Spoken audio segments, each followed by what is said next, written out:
The millionaire's son had only 3 days left, until fate placed a poor boy in his path. No one expected that a simple act of kindness could rewrite destiny itself. One step, one smile, one friendship, and suddenly, a miracle no doctor could explain began to unfold. Stay with me, because what happens next will remind you that love and faith can walk farther than any fortune ever could. Wishing you peace, health, and light wherever you are tonight. Tell me, my dear friend, what country are you listening from, and what time is it where you are? The evening sky over Portland carried the quiet weight of December. A soft drizzle turned the streetlights into pale halos, and every rooftop shimmered with the cold promise of Christmas. Inside a tall, modern house on the edge of the river, the rooms were bright, yet strangely empty. No laughter, no footsteps, no scent of cinnamon or pine. Only the low hum of the heating system filled the air, steady and lonely like a clock ticking in an abandoned station. Ethan Cole stood by the window, a cup of untouched coffee cooling in his hand. His reflection looked older than he remembered. 52, silver at the temples, lines carved deep by years of ambition. He had built half the city's skyline, owned construction companies from Oregon to Nevada, yet could not repair the one thing that mattered, his own heart. The photo on the shelf beside him showed his wife, Laura, smiling under a summer sun long gone. She had passed away 6 winters ago, leaving him with their only son, Matthew, who now lay in the hospital fighting a heart condition that no money seemed able to cure. The house, once filled with the noise of 2 people singing Christmas songs out of tune, had become a museum of silence. Ethan had decorated nothing that year. The tree remained in the garage, still in its box. On the dining table sat unopened mail and an empty glass of scotch. Through the window, he could see the neighbors' lights flicker red and green, families gathering for dinner. He turned away before the sight could sting any deeper. His phone buzzed. A message from the hospital. Matthew's condition unchanged. Doctor recommends continued observation. Ethan typed "understood" and dropped the phone onto the couch. Observation. The word felt cruel. They were observing his son's life fade hour by hour. He had donated millions to research foundations, bought the most advanced equipment, and still, every time he entered that sterile room, Matthew looked smaller, paler, like the light was leaving him grain by grain. He walked to his desk, cluttered with blueprints and contracts. The walls around him were full of framed awards, proof of success that now seemed hollow. He once believed success could shield him from grief, that the empire he built would fill the space Laura left behind. But grief had no respect for balance sheets. It arrived quietly, sat at his table, and refused to leave. Outside, the drizzle thickened into rain. Ethan switched off the lights and sat in darkness, listening. Each drop on the glass felt like a question he couldn't answer. He whispered to the shadows, not sure if he was talking to God or to the memory of his wife. Why him, Laura? Why our boy? The silence answered with the steady tapping of rain. Somewhere in the neighborhood, a church bell rang the hour. It was 10 p.m. He remembered when that sound once meant bedtime stories and hot cocoa. Now it only marked how long the house had been without laughter. He rose, restless, and grabbed his coat. The night called him out, perhaps because staying still made the emptiness louder. He drove aimlessly through wet streets until he reached a diner still open. Its neon sign flickering Blackbird Diner, home-style breakfast all day. Inside, the smell of fried bacon and old coffee wrapped around him like an old blanket. A waitress with gray hair and kind eyes nodded. Even an honorable, "Just coffee?" He nodded, sitting at the counter. The mug arrived, steaming, and the warmth against his hands reminded him he was still alive. From the booth across the room, 2 truckers laughed about the bad weather. A boy in a Santa hat sold newspapers by the door, his cheeks flushed from the cold. Ethan watched them with the detached curiosity of someone who had forgotten what normal felt like. He envied their noise, their easy laughter. The boy waved, hoping for a tip, but Ethan turned away, leaving a few bills under the cup when he left. The rain had softened when he returned to his car. He sat for a while, staring at the empty passenger seat where Laura once rode. On the dashboard lay the small wooden cross she had kept there. He hadn't noticed it in months.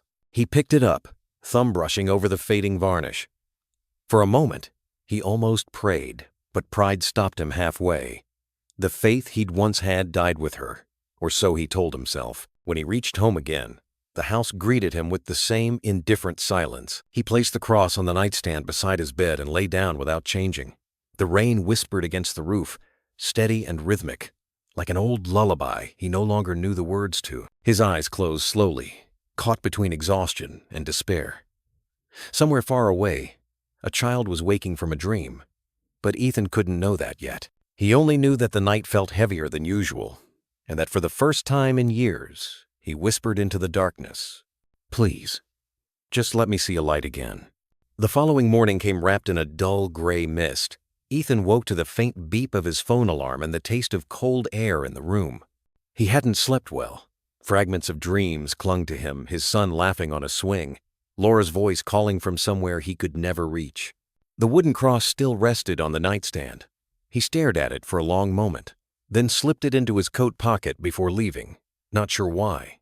The drive to the hospital was quiet. Portland looked washed clean by the rain, the streets shining with puddles that reflected the pale winter sky. Storefronts displayed paper snowflakes and charity signs.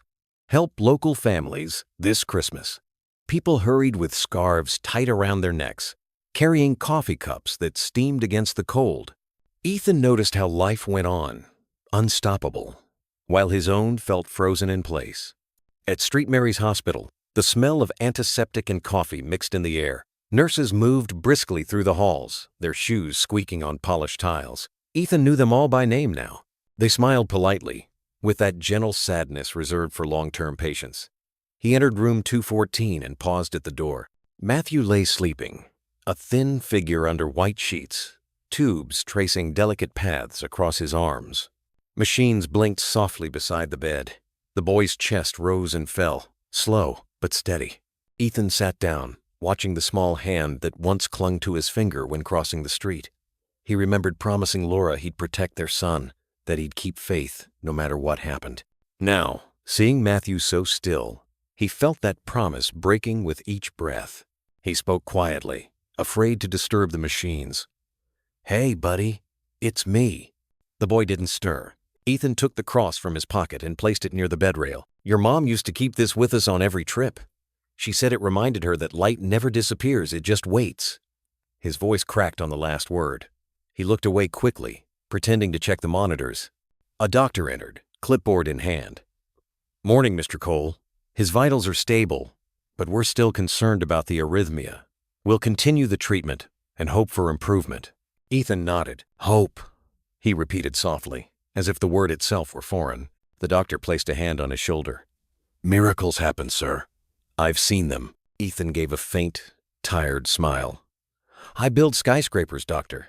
I believe in foundations and numbers. Miracles don't fit into blueprints." The man only nodded and left him alone again. For a while, Ethan sat motionless. Beyond the window, flakes of snow began to fall, small, patient, and unhurried. He thought about Laura's laughter, about how she used to drag him to Christmas Eve service just to hear the choir sing Silent Night. He had hated it then, the crowded pews, the endless hymns. But now, in this sterile room, he would have traded everything to hear that sound once more. A nurse came in to adjust the IV. She smiled gently. "You should rest a little, Mr. Cole. There's a cafe downstairs. Get some air." He nodded and rose, though rest felt impossible. On his way out, he glanced back at the small figure on the bed. "I'll be right here, Matt," he murmured. In the hospital cafe, the world seemed softer, the aroma of fresh muffins, the low murmur of conversation, the hiss of the espresso machine. A radio in the corner played an old Bing Crosby song about home for Christmas. Ethan sat by the window, stirring sugar into his coffee he wouldn't drink. Through the glass, he saw a boy outside, no older than 8, standing under the eaves to escape the snow, selling newspapers with a handmade sign that read, "Support Street, Mary's Children Fund." His jacket looked thin, his sneakers wet. Yet he smiled at everyone who passed, waving with a kind of stubborn joy. Something about that smile lingered. Ethan reached for his wallet but hesitated. Years of cynicism made him wary of good intentions. Still, before leaving, he walked outside and placed a few bills into the donation box beside the boy. "Thank you, sir," the child said, his voice bright against the cold. Ethan nodded. "Stay warm, kid." "I will," the boy replied. And don't worry, God's watching over them inside. The words struck Ethan harder than expected. He turned to ask what the boy meant, but the next moment a bus passed, and when it cleared, the boy was gone. Only the newspaper stand remained, and a single copy fluttered in the wind, headline half visible: "Local family seeks hope for ailing child." Ethan took a step back, a strange chill running through him. He looked up at the hospital windows glinting in the gray light, then at the wooden cross still in his pocket. For the first time in years, something inside him shifted, small, uncertain, but real. It wasn't belief, not yet. More like the faint memory of it. He walked to his car slowly, snow gathering on his shoulders. The streets were quiet, muffled under the white. He started the engine, but didn't drive. Instead, he sat watching the flakes melt on the windshield, his reflection faint in the glass. He thought of the boy's voice again, God's watching over them inside. And somewhere deep within, a forgotten whisper rose, barely audible but insistent. Maybe, just maybe, the light hadn't left completely. He didn't know it yet, but the small boy outside the hospital would return to cross his path again, and nothing in his life would ever be the same. The rain had returned by dawn, tapping softly on the tin rooftops of the east side. In a cramped attic above a bakery, the smell of warm bread mingled with the chill of winter air sneaking through old window frames. A small boy stirred under a patchwork blanket, his breath forming tiny clouds in the cold light of morning. Noah Bennett was 8 years old, though sometimes he carried the quiet seriousness of someone much older. His dark hair stuck up in every direction, and his eyes wide and gentle seemed to hold more understanding than any child should. He sat up suddenly, heart pounding, the dream still clinging to him like fog. He had seen a boy about his own age, pale and motionless, surrounded by a circle of light. There were machines beeping, and a man standing nearby, crying silently. Noah didn't know who they were, but the sadness in that room had felt real, like he'd been there. He pressed his palms to his chest, whispering into the still air, "He's hurting. He needs help." Across the room, his grandmother stirred in her armchair, the old heater humming beside her. Margaret Bennett, silver-haired and sturdy despite her 70 years, had raised Noah since his parents' accident when he was a baby. She adjusted her glasses and smiled sleepily. "Morning, sweetheart. Another dream?" Noah nodded, his voice trembling. "It was the same one, Grandma. The boy with the tubes." I could hear his heart slow down. Margaret reached for the kettle, pouring hot water into 2 chipped mugs. "Dreams can be strange things, darling. Sometimes they're just leftover thoughts from the night before." "No," Noah said softly, shaking his head. This one was different. It felt real. She watched him for a moment, seeing that quiet certainty in his face, the same look his father once had before volunteering at the firehouse all those years ago. "Well," she said gently, handing him the mug, "if it was real, maybe it means you're supposed to pray for him." "I did," Noah whispered, "but I think I have to do more." The kettle's whistle faded, leaving only the sound of rain and the creak of the old floorboards. Margaret sat across from him, stirring her tea. "You've always had a big heart, Noah. But the world's full of pain, and we can't fix all of it." The boy looked down, tracing circles on the mug. "Maybe not all of it, just one piece." For a while they sat in comfortable silence, broken only by the radio playing faintly from the bakery below. A cheerful announcer talked about Christmas parades, local donations, and a special fund for sick children at St. Mary's Hospital. Noah froze, eyes widening. "That's it," he said, nearly spilling his tea. "That's the hospital from my dream." Margaret blinked, caught between surprise and worry. "You're sure?" He nodded fiercely. "Yes, I saw the same sign in the hallway." She sighed, setting her mug down. "Noah, I know your dreams feel important, but you can't just go wandering off to hospitals. We'll send a prayer instead." But the boy's gaze had already drifted to the window, where rain streaked down like silver threads. "Maybe the prayer needs legs, Grandma," he said softly. Margaret smiled despite herself, shaking her head. "Where do you get these ideas?" "From you," he answered simply. She reached over, brushing his hair aside. "Well, then I suppose I can't argue with my own words. But promise me you'll wait till the rain eases, all right?" He nodded obediently, though his eyes had that faraway look again, the kind that meant his heart was already halfway to wherever destiny called him. As morning settled in, the bakery's first customers arrived downstairs. The smell of fresh bread filled the narrow staircase, and Noah helped carry up a loaf wrapped in a towel. He placed it carefully on the table beside a small wooden statue of St. Michael, a family heirloom his grandmother had kept since her youth. The archangel's wings were worn smooth by time, one hand holding a tiny sword, the other raised as if in blessing. Margaret caught him staring at it. "Your grandpa gave me that before he went off to war," she said softly. "Said it would remind me that light always fights back, even when darkness seems to win." Noah traced the figure's outline with his finger. "Can I take it with me if I go?" Her eyes softened, realizing she couldn't stop him forever. "If your heart tells you to help someone, then take St. Michael with you. But don't forget, even angels get tired if they go alone." Noah smiled faintly. "Then I'll bring you with me, Grandma, in my prayers." She chuckled. "Smart boy. You always find a way to make an old lady cry."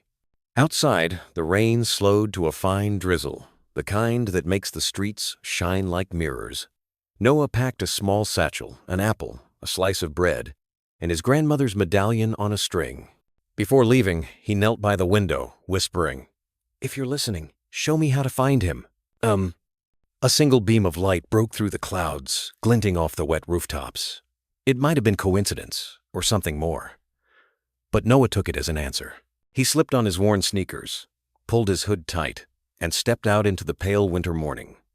The city waited, gray and alive. Somewhere, a child lay in a hospital bed, and somewhere else, a tired man prayed for light he didn't believe in. And the rain kept falling, steady and soft, like the breath of something unseen guiding him forward.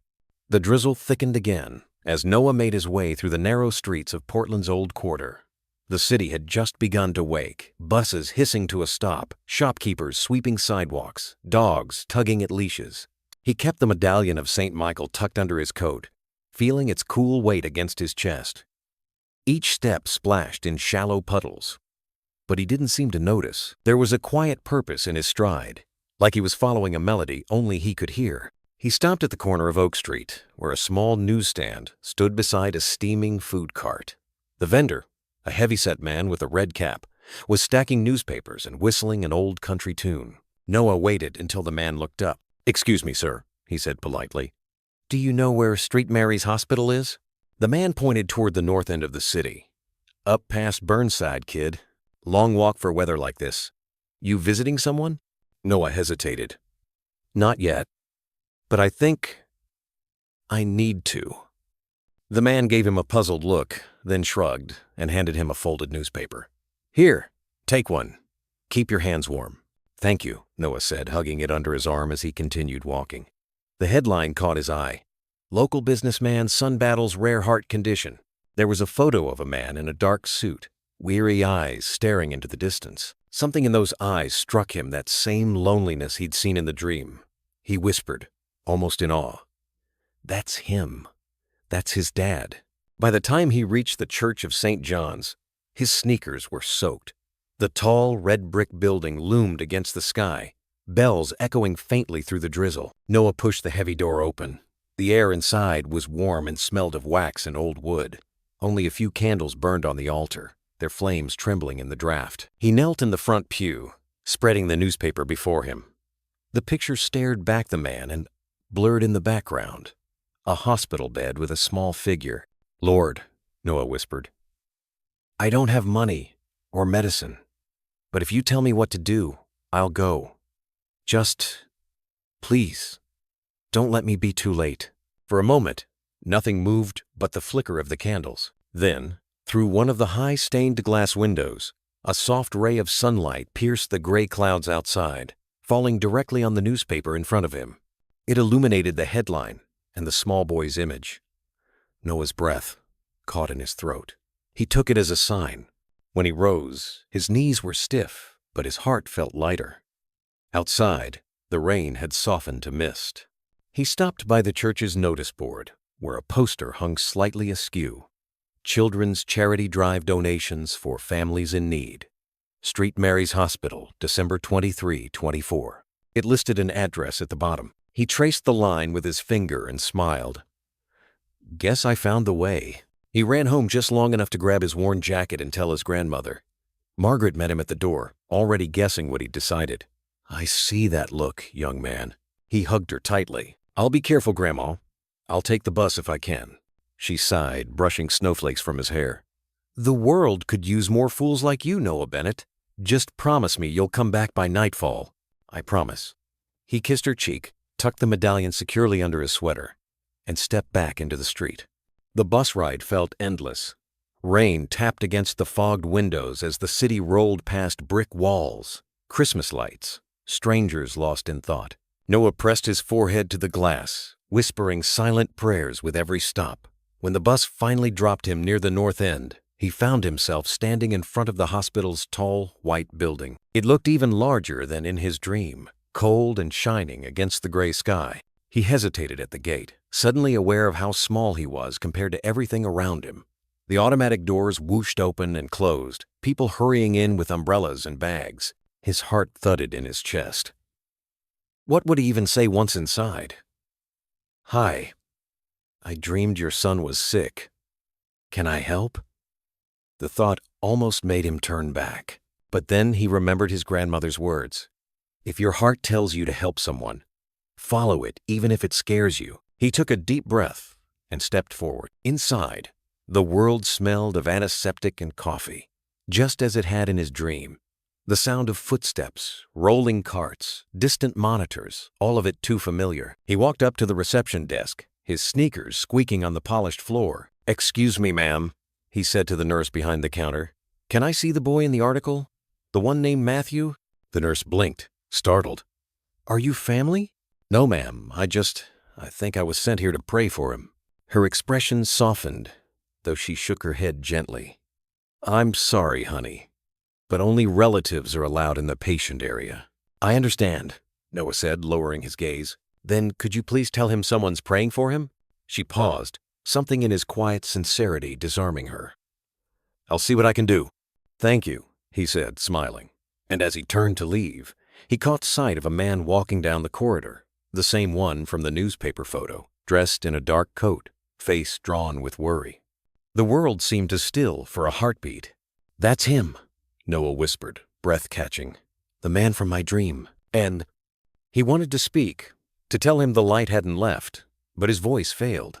So he simply watched as the man disappeared into the elevator, unaware that their paths had crossed for the first time. Outside, the rain began to fall again, not harsh, but gentle, like a blessing. Noah looked up, water mixing with the tears he hadn't realized were there. Somewhere inside that building, a boy fought for his life, and somewhere deep in Noah's heart, he knew his journey had only just begun. And above the hospital's roofline, the faintest patch of sunlight broke through the clouds, a small promise in a gray December sky. Ethan returned to the hospital the next morning under a sky pale as glass. The rain had stopped, leaving puddles that mirrored the gray winter light. He carried a paper cup of coffee that had already gone cold by the time he reached the third floor. Every hallway felt the same clean quiet, heavy with the scent of sanitizer and hope that came too late. Nurses moved silently, their faces kind but tired. He had learned the pattern of this place, the rhythm of the machines, the soft shuffle of shoes, the polite voices whispering, "Good morning," as though afraid to disturb the sick. He hated that rhythm now. It was too calm, too steady, while his heart was anything but. Inside room 214, Matthew slept, pale as the bedsheet. The wooden cross still lay on the nightstand, where Ethan had left it the day before. He stood beside his son's bed, adjusting the blanket that didn't need adjusting. His hand lingered there, tracing the outline of the small body that once fit in his arms. "Hey, champ," he whispered, forcing a smile. "You're still fighting, huh? Just like your mom." His throat tightened. He swallowed the words he couldn't say. He wanted to tell his boy about the world outside the smell of rain, the city waking up, but it felt cruel to speak of life when death hovered so close. A knock came at the door. Nurse Helen stepped in, her gentle face framed by silver hair. "Good morning, Mr. Cole. He's stable today. That's something." He nodded. "Something," he echoed. She hesitated, then added, "There was a child downstairs yesterday asking about your son. Said he came to pray for him." Ethan frowned. "A child?" "Yes. Small boy, dark hair. Said his name was Noah Bennett." The name meant nothing to him. "You let him in?" Of course not, Helen said softly. But he was polite, kind, left a note at the desk, just said, "Tell him the light's still here." Ethan stared at her, bewildered. The light? She smiled faintly. Children have their own language for faith, Mr. Cole. Maybe you should listen to it. When she left, Ethan sank into the chair beside the bed. The phrase echoed in his mind like a song half remembered. The light's still here. He didn't believe in signs. He believed in blueprints, deadlines, cause and effect. Yet something about those words refused to fade. He reached for the cross, turning it over in his palm until the edges pressed into his skin. Maybe it is, he murmured. Outside, the clouds began to lift. Sunlight spilled through the window for the first time in days, landing across Matthew's small face. Ethan blinked, almost startled. He hadn't seen real sunlight in that room since December began. At that same moment, down in the hospital lobby, Noah stood near the donation box, clutching his soaked newspaper. He had returned, despite his grandmother's protests. The world inside the hospital felt too big for him, too quiet and serious, but his heart told him to stay. He spotted Nurse Helen walking past and hurried toward her. "Ma'am, did you tell him?" She stopped, surprised. "You again?" "Yes, ma'am. The man, Mr. Cole. Did you tell him I'm praying for his son?" Helen's stern look softened into a smile. "I did, and I think he heard more than he expected." Noah grinned, his relief so pure it made her heart ache. "Thank you. Do you have anyone waiting for you, sweetheart?" she asked. "My grandma," he said proudly. "She says faith's like a candle. It doesn't get smaller. When you share it, it makes more light." Helen's eyes warmed. "She sounds wise." "She is," he replied simply. "She says we're never really poor if we still have hope."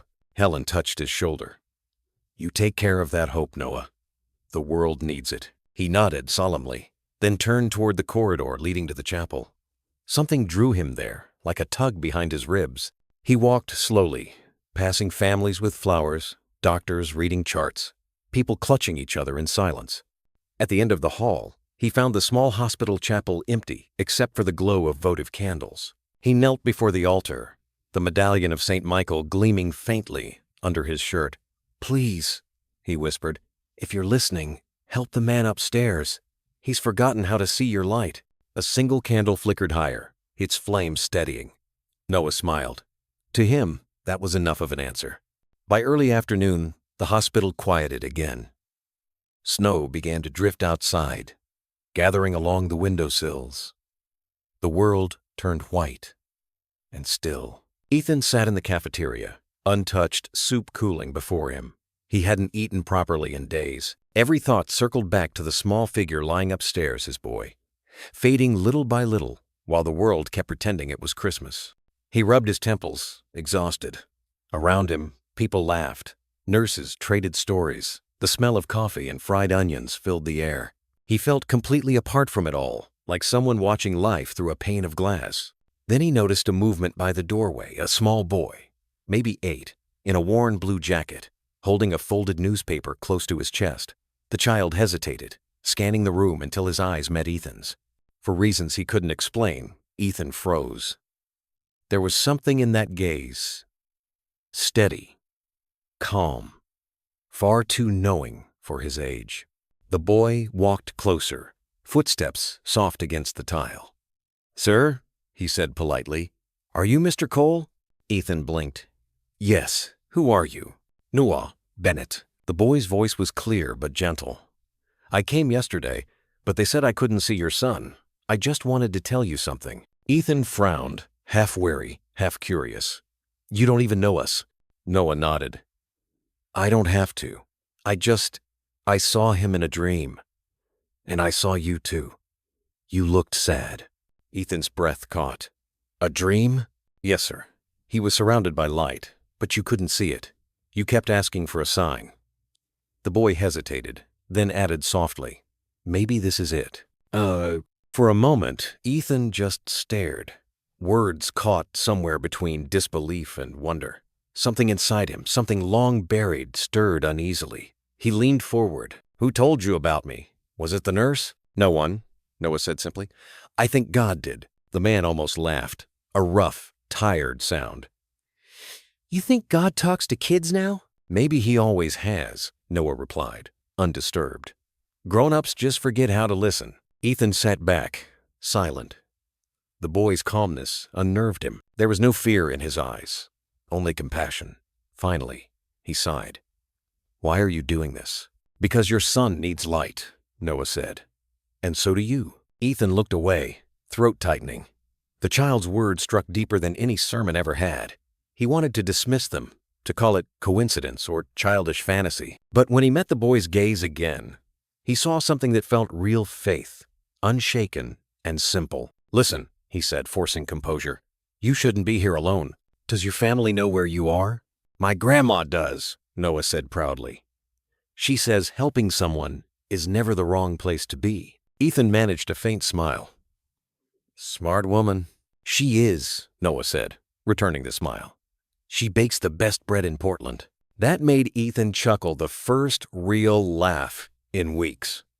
It sounded strange, almost foreign to his own ears. "Maybe I'll have to try it sometime." "You should," Noah said. Then, as if remembering something, he reached into his pocket and pulled out a small object wrapped in a handkerchief. "Here, for your son." Ethan unfolded the cloth and found a small wooden medallion carved with wings St. Michael, worn smooth from years of touch. "This looks old." "It was my grandpa's," Noah said. "But Grandma says real angels don't mind sharing." Ethan stared at it, speechless. The carving's edges glowed faintly in the cafeteria light, or maybe it was just his tired eyes playing tricks. "I can't take this, kid. It's yours." "It'll find its way back to me," Noah said with quiet conviction. "But right now, I think he needs it more." Ethan hesitated, then closed his hand around it. "Thank you." Noah smiled. "You're welcome." He turned to go, waving once.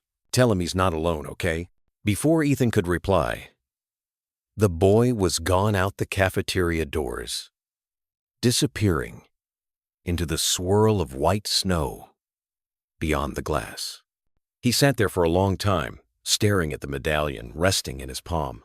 For years he had dismissed faith as weakness, something fragile and impractical. But that small act, from a stranger's child, cracked something open inside him. When he finally rose, the untouched soup had gone cold, but his heart felt strangely warm. He walked back upstairs, the medallion clutched tight.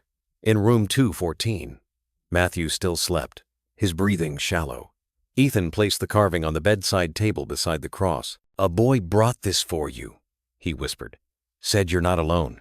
The room felt different, somehow lighter. For the first time in weeks, Ethan didn't see machines and fear. He saw a promise. Outside, snow fell softly, the sky pale and still. And as Ethan watched his son's chest rise and fall, he realized he was no longer waiting for miracles from the world. Maybe, just maybe, one had already walked through the hospital door. The storm came without warning that night. Wind rattled the hospital windows, and rain swept against the glass like handfuls of thrown pebbles. Inside room 214, the machines hummed steadily, a fragile orchestra keeping time with Matthew's shallow breaths. Ethan sat by his son's bed, half asleep, the glow of monitors painting his tired face in shades of blue. The wooden cross and St. Michael medallion lay side by side on the nightstand. Ethan caught himself staring at them, feeling their quiet weight. He had never believed in symbols, yet these two tiny pieces of wood and metal were the only things anchoring him now. Outside the window, lightning split the sky. The brief flash illuminated the city below drenched streets, blurred headlights, people hurrying under umbrellas. Ethan rubbed his eyes and turned toward the boy, whose skin looked almost translucent under the fluorescent light. The doctor's words replayed endlessly in his mind. Critical, limited options, possible failure. He lowered his head, voice breaking. "Hey, buddy, you gotta hang in there, okay? We've come too far." The boy didn't stir.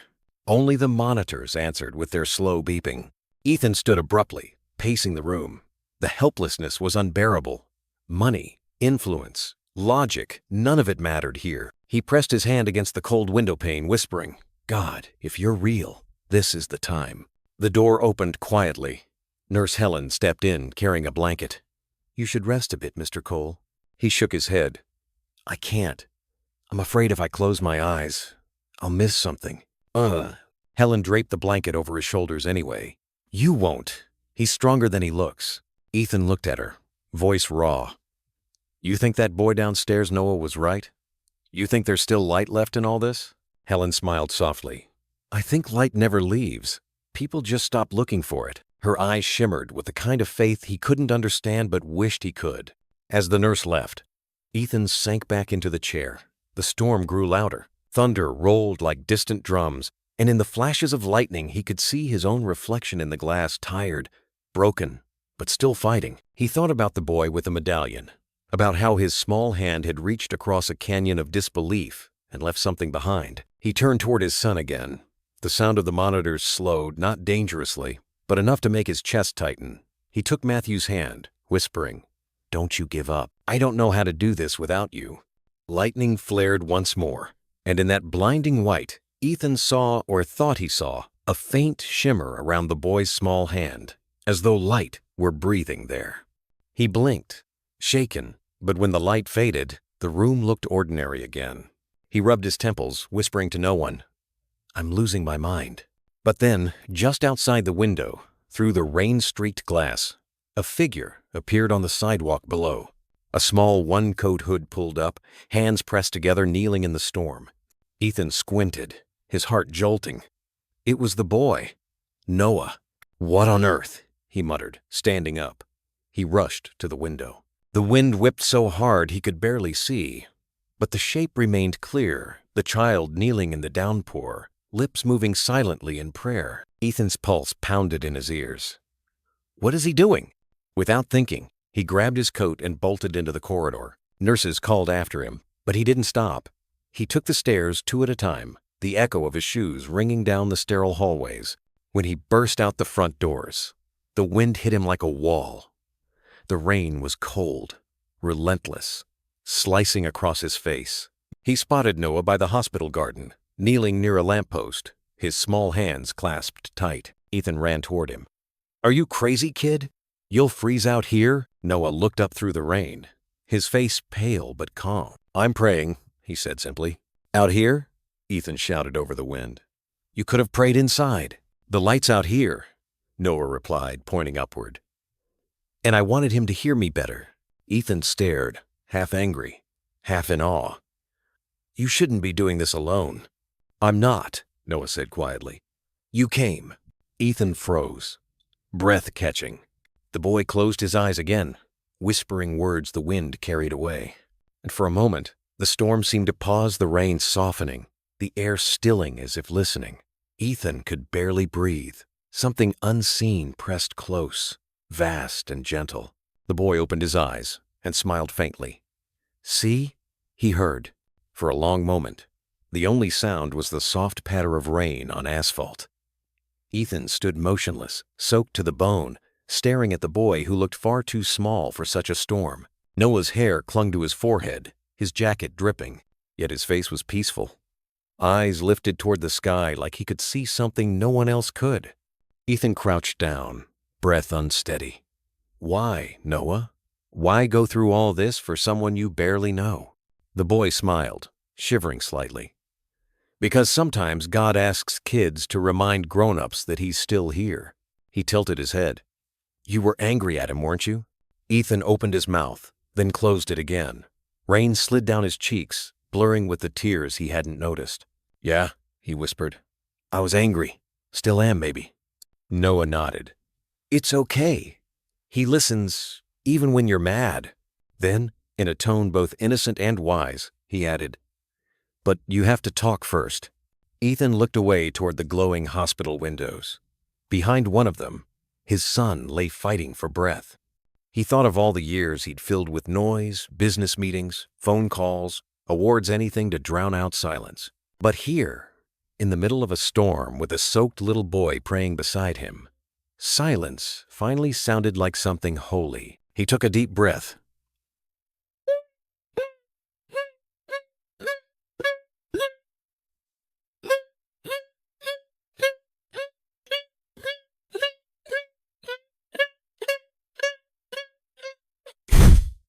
"Like this," Noah said softly. He closed his eyes again, hands folded. "You just say, 'Thank you,' even if you don't feel like it yet." Ethan hesitated, then bowed his head. It felt strange at first, like wearing a suit that didn't fit. His voice cracked as he whispered, "Thank you. For my son. For this kid. For—" He stopped, swallowed hard. "For another chance." The wind eased. The rain slowed until it was no more than a mist, drifting like breath. A faint glow broke through the clouds, not lightning this time, but moonlight. It washed over the hospital courtyard, soft and silver, touching the boy's face and Ethan's trembling hands. When Noah opened his eyes again, his smile was quiet but sure. "See? He heard you too." Ethan let out a shaky laugh, half disbelief, half relief. He looked at the boy with something like gratitude and awe. "You're one strange little messenger. You know that? Grandma says angels come in all sizes," Noah replied simply. Ethan wanted to answer, but his phone vibrated in his pocket. He frowned, pulling it out. "Incoming call, Nurse Helen." He picked up instantly. "Helen?" Her voice trembled through the static. "Mr. Cole, you need to come upstairs. Now." His stomach dropped. "What's happening?" "Your son, something's changing. Just hurry." He didn't even hang up. He grabbed Noah's hand. "Come on!" They ran across the slick parking lot, boots splashing through puddles. The cold forgotten. Inside the hospital, fluorescent lights felt blinding after the night's darkness. Ethan led the way up the stairs, heart hammering so loud it drowned every sound. When they reached room 214, doctors and nurses crowded around the bed. Monitors flashed, lines of green rising faster than before. Helen turned toward him, eyes wide. His heartbeat, it's stabilizing. It just jumped on its own. Ethan froze at the doorway, unable to speak. Matthew's cheeks had regained the faintest flush of color. The monitor that had stayed dangerously low for days now beeped in steady rhythm. He stepped forward slowly, still clutching Noah's hand. The boy squeezed it once before letting go, then whispered, "I told you the light was still here." Ethan's vision blurred as he knelt beside his son. "Hey, champ," he said, voice breaking. "You keep fighting, okay? I'm right here." Matthew's eyelids fluttered. For the first time in weeks, his lips moved, forming a single word. "Dad." The world stopped. Ethan pressed his forehead to the boy's hand, tears mixing with rainwater. Around them, nurses exchanged glances, some smiling through disbelief. No one spoke. Even the machines seemed to quiet in reverence. Behind them, Noah stepped back toward the door. The medallion around Matthew's neck glimmered faintly in the monitor light. The boy turned to Helen and whispered, "He doesn't need me now." Helen blinked through tears. "He might need you more than he knows." Noah smiled and pointed upward. "He'll remember. They both will." Then he slipped away down the hallway, disappearing into the soft hum of the hospital. Ethan lifted his head just in time to see the boy's small figure vanish around the corner. For a moment, he wondered if he'd imagined it, all the storm, the prayer, the strange peace that filled the room. But when he turned back to his son, the medallion on the pillow gleamed with quiet light. He placed his hand over it and whispered, "Thank you." Outside, the storm passed. The first clear stars pierced the clouds, and the city below glowed clean and new, as if the whole world had taken a deep breath and begun again. The morning after the storm, Portland awoke washed clean. The sky stretched pale and wide, clouds drifting like feathers over rooftops, still glistening with rain. Outside the hospital, puddles mirrored the sunlight. Even the air smelled new. Inside, the world felt different too, lighter, quieter, touched by something invisible yet unmistakable. Ethan hadn't slept. He didn't need to. He sat by Matthew's bed, his hand gently resting on the boy's arm, listening to the steady rhythm of his breathing. For the first time in months, it was even calm, human. Nurse Helen stood near the door, watching in quiet amazement. "It's like he just woke up from a long dream," she whispered. Ethan nodded, eyes never leaving his son. "A dream," he said softly, "that almost took him away." The boy stirred. "Dad?" Ethan leaned forward instantly. "I'm here, champ. Right here." Matthew blinked, his voice faint but clear. "Was there a light?" Ethan froze. "A light?" "Yeah," the child whispered, eyes half closed. "A boy said I wasn't alone." Helen's hand flew to her mouth. Ethan turned toward her, and for a moment neither spoke. The truth hung between them, soft, undeniable. Ethan swallowed hard. "You saw him too, huh?" Matthew smiled weakly. "He said his name was Noah." Ethan let out a shaky breath, part laughter, part tears. "Of course he did." He sat back in the chair, rubbing his face. "He's real, son. That boy's real." For a long moment, they simply sat there in the peace that follows a miracle. Machines beeped softly. Sunlight poured through the blinds, and the room smelled faintly of clean linens and hope. A little later, Helen returned with breakfast oatmeal toast and a small carton of milk. "Hospital's finest," she said playfully. Matthew smiled, the first real smile Ethan had seen in weeks. "It's perfect." As the nurse left, Ethan stayed by the bed, remembering every word Noah had said. "He listens even when you're mad." He'd carried those words like a seed in his chest. Now, sitting in that small, sunlit room, he felt them sprout into something alive. He reached for his phone and scrolled through old messages, doctors, lawyers, suppliers, all the noise that once ruled his life. Then he found one unopened email from a charity group his wife used to support, the kind she'd always said kept their hearts in shape. He opened it, and for the first time in years, he didn't delete it. He read every word. Matthew's small voice broke his thoughts. "Dad?" "Yeah, bud? When I get out of here, can we go see the ocean?" Ethan's throat tightened. The ocean had been their last family trip before Laura's accident, the same beach where Matthew had built a sandcastle that lasted until sunset. He hadn't been back since. "Yeah," Ethan said softly. "We'll go. Together." The boy's eyelids fluttered. "Promise?" "Promise." He watched as Matthew drifted back to sleep, sunlight warming his face. The medallion of St. Michael glowed faintly against the sheet. Ethan stood and walked to the window. The city stretched below, alive again. A delivery man whistled as he carried boxes. A woman walked her dog across the wet street. Church bells in the distance marked 9 o'clock. Ordinary sounds, ordinary life. Yet to him, it all felt sacred. He whispered, almost to himself, "Thank you for not giving up on me." Then, gathering his coat, he left the room quietly. He needed to find that boy. Downstairs, at the reception desk, the clerk looked puzzled when he asked. "Noah Bennett?" she repeated, flipping through records. "No patient by that name." "He's not a patient," Ethan explained. "A boy, maybe 8 years old, brown hair, small build, came here during the storm." The clerk frowned. "Sir, the front desk was closed during the storm. Power outage. No one came in." Ethan felt a shiver run through him. "You're sure?" "Yes, sir. The only child visitor logged yesterday was your son's cousin, but that entry's from the week before." He turned slowly, scanning the lobby. The benches, the coffee stand, the gift shop, all ordinary, unchanged. But by the door, near the donation box, he noticed something small glinting in the sunlight. He walked closer. It was a crumpled newspaper, the same one Noah had been carrying that first day. On the front page, the ink was smeared by rain, but the headline still showed, "Boy from local parish donates handmade medallions to sick children." Ethan's breath caught. Beneath the title was a grainy photo of a smiling boy holding a handful of carved St. Michael pendants. He looked exactly like Noah, same eyes, same quiet light. But below the image, a date stood out. December 2018. 7 years ago. The room tilted slightly. Ethan sat down on the nearest bench, staring at the page.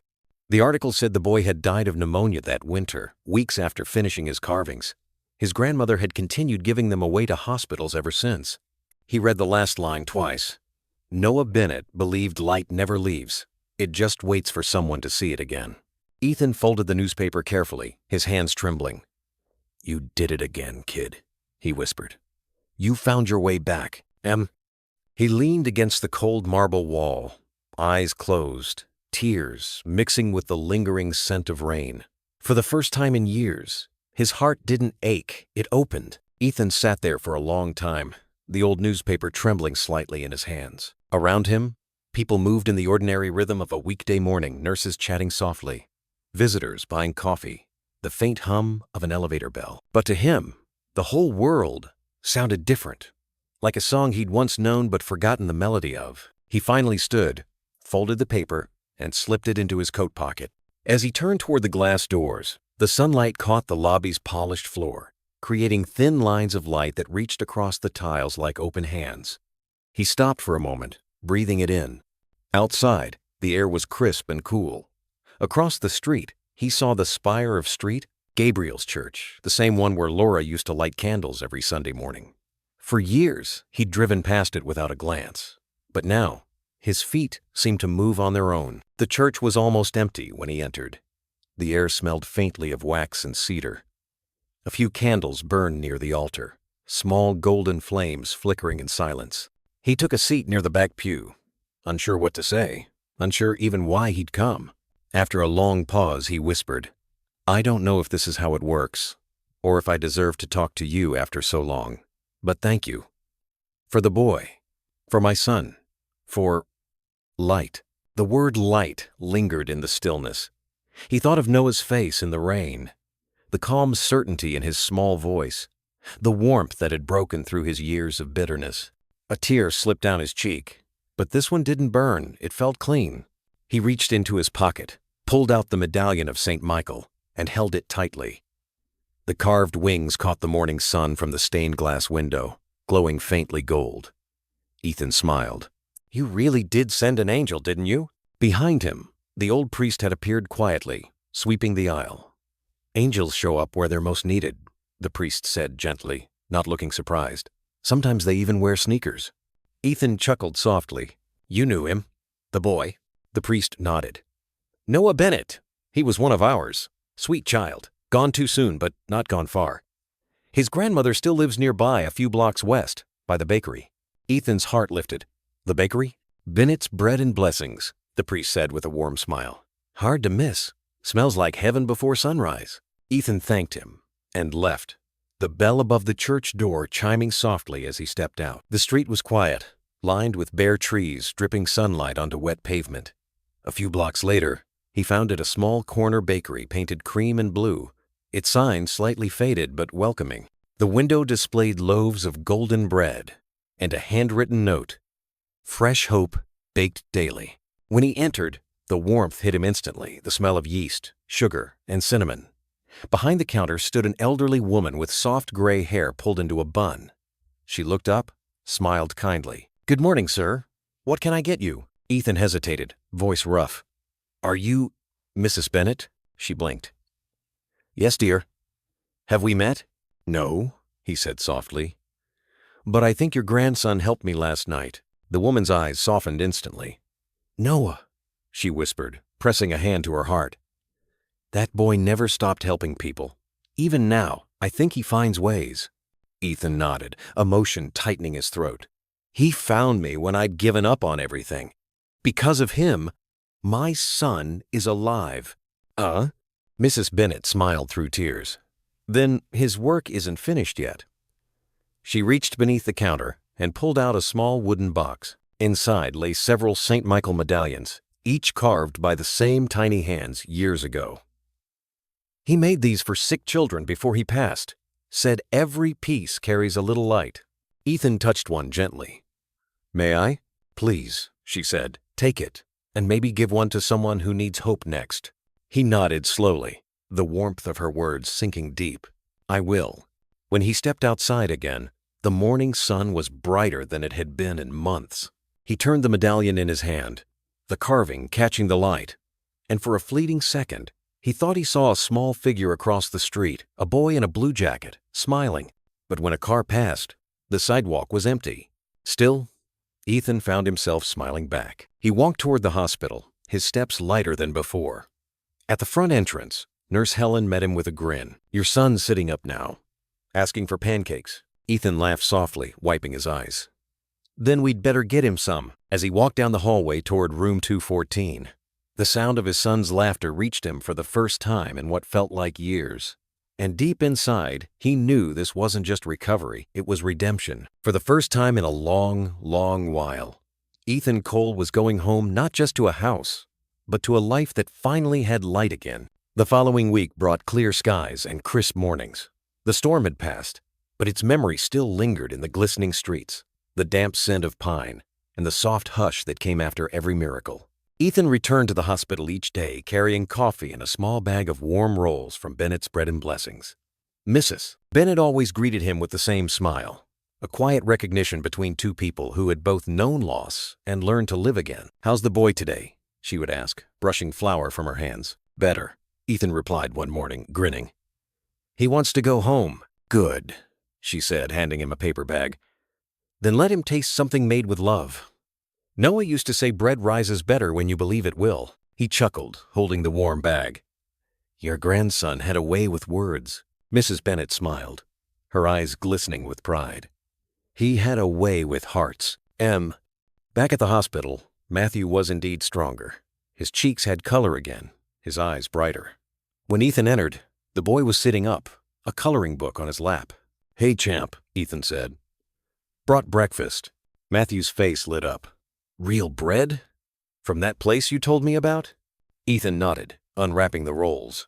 The smell of cinnamon filled the room.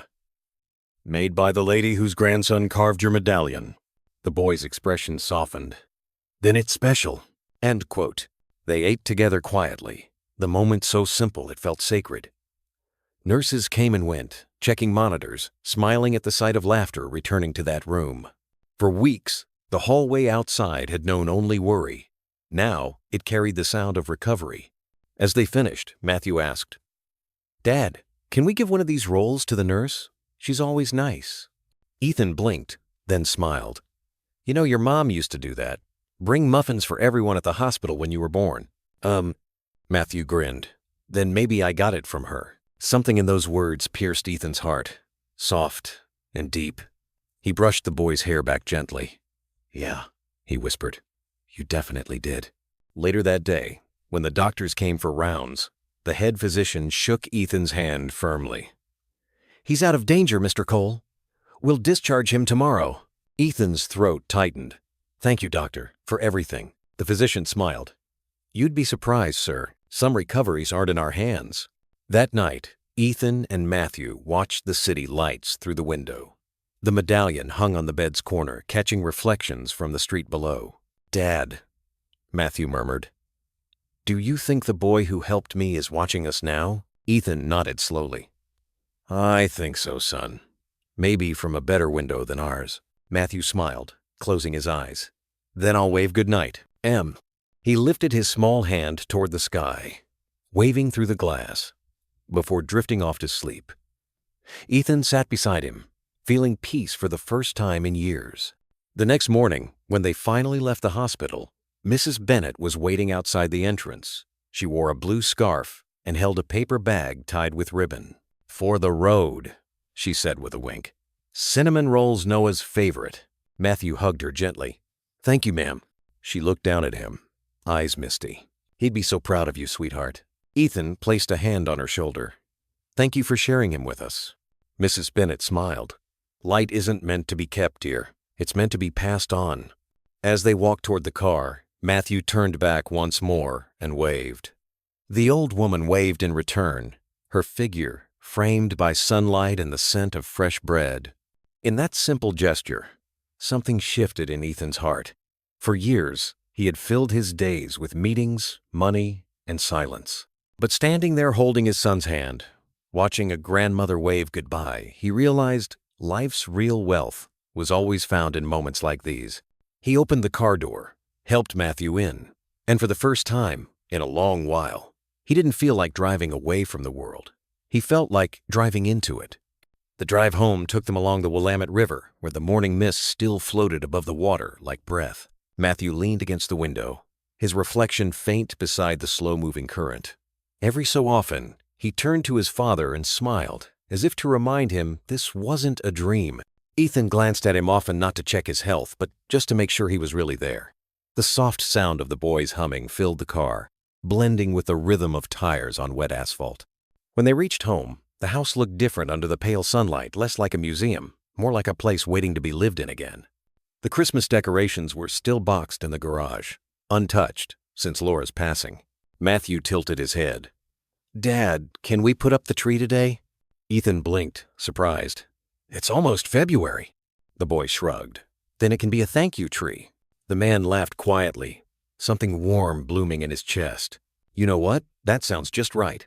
They spent the afternoon unpacking the old ornaments, glass balls from their first Christmas, faded paper stars Laura had made when Matthew was little, the small wooden angel with one broken wing. Dust floated through the shafts of sunlight as they worked. At one point, Ethan paused, holding the angel gently. "Your mom loved this one," he murmured. Matthew smiled. "Then it has to go on top, and first." Ethan lifted him up to place it there, the boys' laughter echoing through the living room. For the first time in 6 years, the house smelled of cinnamon and pine again. When they finished, the lights shimmered softly in the fading afternoon. They stood side by side, just looking. "It's perfect," Matthew whispered. Ethan nodded. "Yeah, it really is." That evening, they shared dinner at the old oak table, grilled cheese sandwiches, tomato soup, and a loaf of bread from Mrs. Bennett's bakery. The crust was golden and crisp, the smell filling every corner of the kitchen. Matthew reached for another slice, his cheeks glowing. "Can we bring her something tomorrow? Maybe flowers?" Ethan smiled. "We can do better. How about we help her at the bakery this weekend?" She said they could use a few extra hands. The boy's eyes widened. "We can bake bread? We can try," Ethan said with a grin. "No promises it'll taste like hers." Matthew giggled, then grew thoughtful. "Dad?" "Yeah, bud. When I was asleep, before I got better, I heard Mom's voice." Ethan froze, spoon halfway to his mouth. "You did?" "She said to stop building things that don't last," the boy said softly, "and to start building love again." Ethan swallowed hard, eyes blurring. "She always knew how to say things right." Matthew smiled. "You think she'd like our tree?" "I think," Ethan said, voice low, "she's looking at it right now." After dinner, they sat by the window watching the lights flicker across the river. The wind carried faint sounds of laughter from the street neighbors, children, the hum of ordinary life returning. Ethan leaned back in his chair, his son's small hand tucked inside his. For years he had chased towers, contracts, and deadlines, thinking that building higher meant living better. But tonight, he understood something Laura and Noah had both known all along. The strongest foundations were made of love, not concrete. When Matthew finally dozed off on the couch, Ethan covered him with a blanket, then glanced toward the tree once more. The angel on top caught the last glimmer of the firelight, and for a brief, quiet moment, it looked whole again, its broken wing shining gold. He whispered into the stillness, "Thank you, Laura. Thank you, Noah." And outside, the river shimmered beneath the moon, and the house once dark for so long glowed with the soft light of forgiveness, faith, and homecoming. Spring crept quietly into Portland that year. The snow melted early, leaving the streets lined with puddles that mirrored cherry blossoms and blue sky.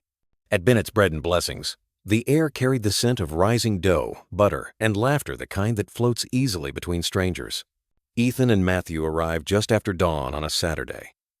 The bell above the bakery door chimed softly, and Mrs. Bennett looked up from behind the counter, her apron dusted white with flour. "Well, if it isn't my favorite miracle workers," she said with a grin. Matthew ran to her with a paper bouquet he'd made himself. "These are for you. You help people just like your grandson did." The old woman pressed the flowers to her chest. "Oh, sweetheart, he would have loved you." Ethan smiled as he stepped inside, the warm air wrapping around him. "We came to keep our promise. You said you needed helpers." Mrs. Bennett chuckled. "Oh, I need saints in this kitchen, not just helpers, but I'll take what I can get." They washed their hands, tied aprons that were too big for Matthew, and joined her behind the counter. She showed them how to knead dough gently, not too rough, like you're tucking a baby to sleep. The boy giggled, his small hands disappearing in flour. Ethan's larger hands, once used to drafting buildings, now pressed and folded soft dough with surprising care. "See?" Mrs. Bennett said. "You build more than towers, Mr. Cole. You build comfort."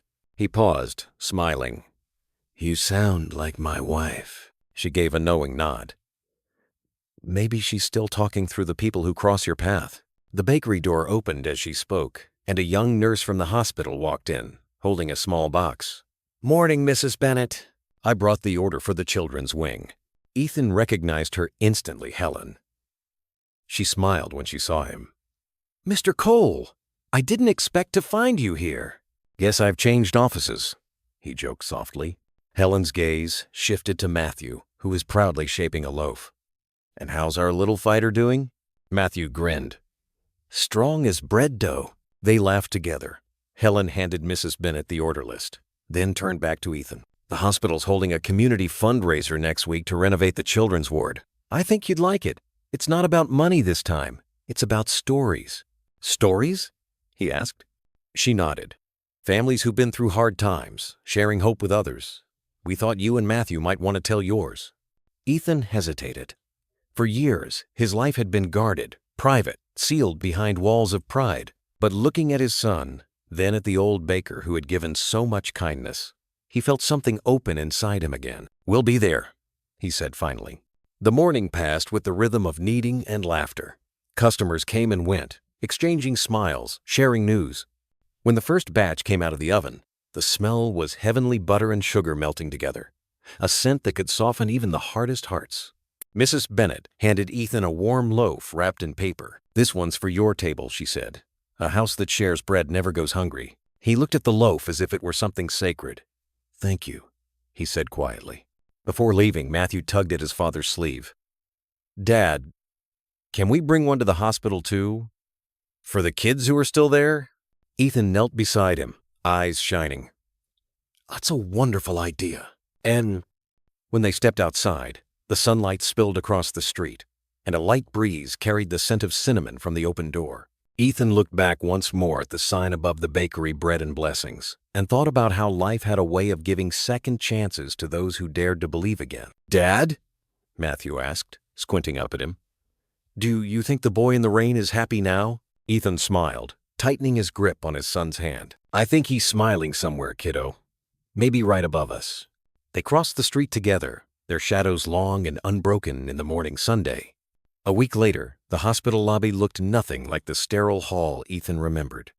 The walls were lined with drawings from children, bright rainbows, angels with crooked wings, and stick figures holding hands under golden suns. Tables were covered with baked goods and coffee donated by local shops. Laughter replaced the usual hush of anxiety. At the center of it all, a banner hung high. Light still lives here. Matthew squeezed his father's hand. Dad, look. They used Noah's words. Ethan smiled softly. Yeah, they sure did. Mrs. Bennet had baked for 3 days straight. Her cinnamon rolls disappeared faster than she could plate them. Helen moved from table to table, greeting families, making sure no one felt like a patient today. The place smelled of sugar and warmth and second chances. Ethan stood near the small stage where families were invited to share their stories. A microphone stood ready, and beside it a simple wooden box for donations. He hadn't planned to speak, but when Helen called his name, a hush fell across the room. He looked at his son now, smiling, stronger, alive, and something in him knew he couldn't stay silent. He stepped forward, his voice steady but quiet. Most of you don't know me, he began. I'm Ethan Cole. My son was a patient here not long ago. The doctors told me there wasn't much hope left. He paused, glancing at Matthew, who waved proudly from the front row. But a boy, a stranger, reminded me that hope doesn't always wear a white coat. Sometimes it just wears muddy shoes and a smile. A few people chuckled softly. He continued, his voice thickening with emotion. That boy's name was Noah Bennet. I never knew him in life, but I met him when I needed him most. He showed me that faith doesn't belong to perfect people. It belongs to broken ones who dare to believe again. He held up the medallion of St. Michael, its surface glinting in the light. This came from him, from a child who's been gone for years, yet somehow found his way back through kindness, through a grandmother who still bakes love into every loaf. The audience was silent, many with tears in their eyes. Ethan took a breath. If you're here today, maybe you've lost something too. Someone. Maybe you've stopped looking for light, but I promise you, it never leaves. It just waits. He stepped back, voice soft. Thank you for helping me find mine again. The applause began slowly, then grew not loud or wild, but warm, like the sound of hands blessing a moment instead of celebrating it. Mrs. Bennet dabbed her eyes with her apron. Helen smiled through tears.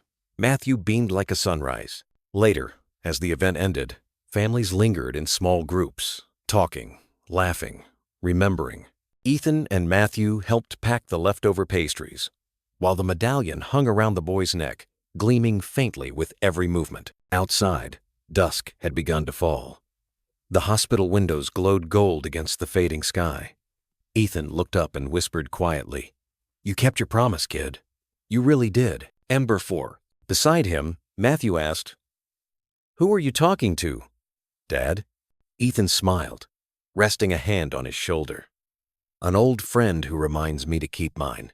As they walked toward the car, Mrs. Bennett caught up with them.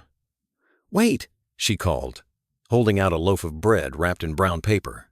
"One for the road, and one for whoever you meet next that needs it." Ethan accepted it reverently.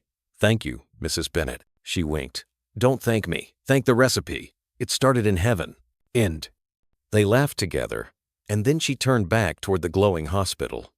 Ethan watched her for a moment, her small, sturdy frame silhouetted against the doorway before driving away slowly into the deepening evening. The city lights flickered on, one by one. Matthew leaned back in his seat, tired but happy.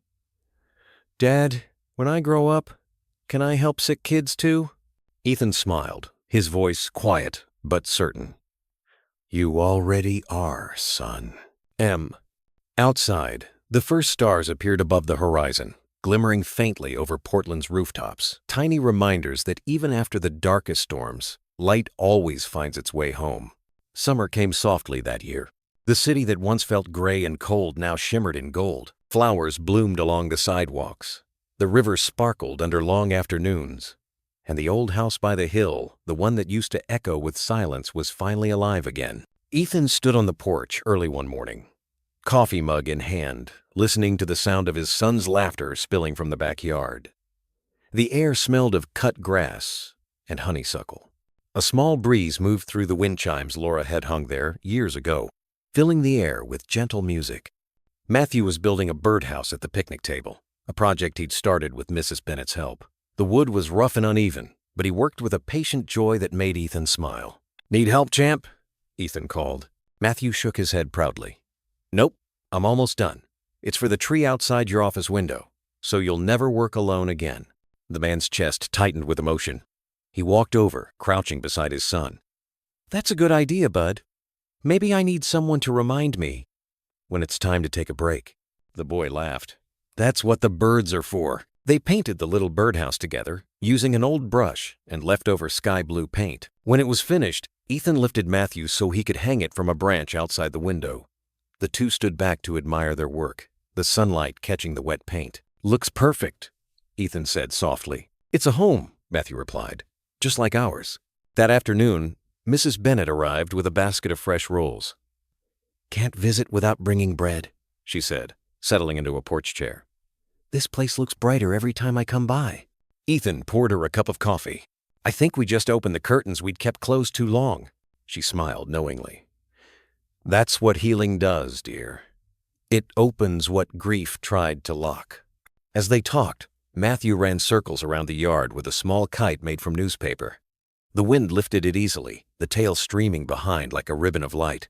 "Look, Dad, it's flying." Ethan and Mrs. Bennett both watched, their smiles soft and full. "You know," she said, "I sometimes still talk to Noah, especially when the wind feels kind." Ethan nodded. "So do I. I think he's part of all this now, in the laughter, the sunlight, the air we breathe." She reached over and squeezed his hand. "Then you understand what faith really is. Not believing everything will be easy, but believing love never stops working." He looked toward the tree, the new birdhouse swinging gently in the breeze, and whispered, "Yeah, I do." Later that evening, when the sun began to set, the sky burned orange and pink over the river. Ethan grilled burgers while Matthew set the table outside, plates, lemonade, and a single candle between them. The house glowed through its windows, warm and alive. After dinner, they sat together on the porch steps, the air cooling around them.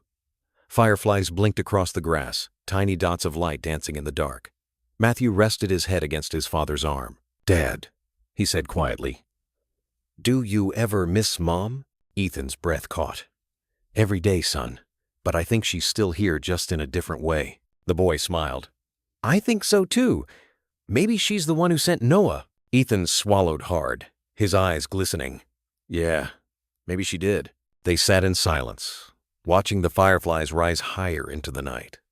Somewhere in the distance, the church bell rang once, slow and deep, the sound carrying across the quiet neighborhood. Ethan looked at his son, then at the glowing windows of their home. The grief that had once weighed like stone now felt lighter, not gone, but transformed, shaped into gratitude. He whispered to the stars, "We're okay now." The wind moved gently through the yard, rustling the branches. The birdhouse swayed slightly, its tiny door glowing gold in the last light of day. A few days later, the neighborhood gathered for the annual summer fair, the first one Ethan had attended since Laura's passing. Booths lined the park, children ran with painted faces, and music drifted from a small stage where local students played old folk songs. The scent of popcorn and grilled corn mixed with the sweetness of lilac in the breeze. Ethan carried a box of fresh bread from Mrs. Bennett's bakery to the community table, while Matthew held a jar of wildflowers. "We should give these to the nurses who helped me," he said. "That's a wonderful idea," Ethan replied. "Giving back keeps miracles alive." As they arranged the food, Helen arrived, her hospital badge tucked into her pocket. "You two made it," she said, smiling. "You're famous around the children's ward, you know. Everyone talks about the boy who beat the odds and his dad who learned to smile again." Ethan laughed softly. "I had good teachers." Helen handed Matthew a small envelope. "The kids made you something." Inside was a drawing of a hospital room filled with sunlight. A boy in bed, smiling beside a man holding a medallion. Above them were bright yellow letters. The light came back. Matthew looked up at his dad. "We have to hang this in the living room." Ethan nodded, his eyes misty. "Right where everyone can see it." As the fair went on, Ethan found himself talking to people he'd barely greeted before: neighbors, parents, volunteers. He shared their laughter, their stories, their quiet moments of faith. For the first time in years, he felt not like an observer, but a participant in life again. Later, when the sky turned purple and the first stars appeared, the music paused for a community tribute. Helen took the microphone and spoke softly. "Tonight, we celebrate second chances for the sick who healed, for the lonely who found family, and for those who reminded us that light never leaves." Oro. She glanced at Ethan and Matthew, her smile full of gratitude. The crowd turned toward them, clapping gently. Ethan felt his face flush, but Matthew beamed, waving like a hero. As applause faded, the band struck up "Amazing Grace." Voices rose around the park, old, young, wavering, imperfect, but full of feeling. Ethan's throat tightened as he sang the words Laura had always loved. When the last note faded, the air felt sacred. The fireflies came out again, winking between the trees. Ethan looked down at his son, who whispered, "Mom liked that song, didn't she?" "She did," Ethan said softly. "And I think she's singing along somewhere." They walked home under a sky of quiet stars. The windows of their house glowed softly as they approached, golden, welcoming, alive. Inside, the framed drawing from the children's ward already hung on the wall beside the photo of Laura. Beneath it sat a small vase of wildflowers and the wooden medallion polished from years of touch. Matthew yawned. "Dad, can we pray before bed tonight?" Ethan nodded. They knelt by the window, the same one where they'd hung the birdhouse. Together, they whispered words not memorized from any book, but born from their own hearts. Gratitude, love, and light. When Matthew climbed into bed, he looked peaceful. "Do you think we'll ever see Noah again?" Ethan smiled faintly. "Maybe not the way we expect, but every time you're kind, every time you help someone, that's him showing up again." "Well," the boy nodded, already half asleep. "Then he's going to show up a lot." Ethan chuckled softly and kissed his forehead. "That's the plan, champ." He turned off the lamp and stepped out onto the porch one last time. The night was cool and still. Somewhere, a church bell chimed 10 times. The wind stirred through the trees, carrying the faint scent of cinnamon from the bakery down the hill.